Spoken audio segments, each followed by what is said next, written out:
ॐ श्रीसङ्कटनाशन गणेशस्तोत्रम्।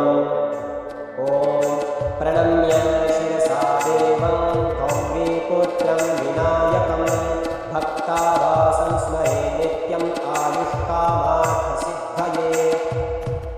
प्रथमं वक्रतुण्डं च एकदन्तं द्वितीयकं तृतीयं कृष्णपिण्डाक्षं गजवक्त्रं चतुर्थकं लम्बोदरं पञ्चमं च षष्ठं विकटमेव च सप्तमं विघ्नराजेन्द्र धूम्रवर्णं तथाष्टमम् नवमं भालचन्द्रं च दशमं नो विनायकम् एकादशं गणपतिं द्वादशं नो गजाननं द्वादशैतानि नामानि त्रिसन्ध्यं पठेन्नरः न च विघ्नभयं तस्य सर्वसिद्धिकरं परम्।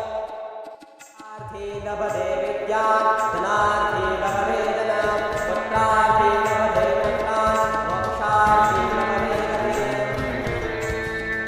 जपेत् गणपते स्तोत्रं षड्भैरवास्य फलं लभेत् संवत्सरेण सिद्धिं च लभते न प्रशंसयः।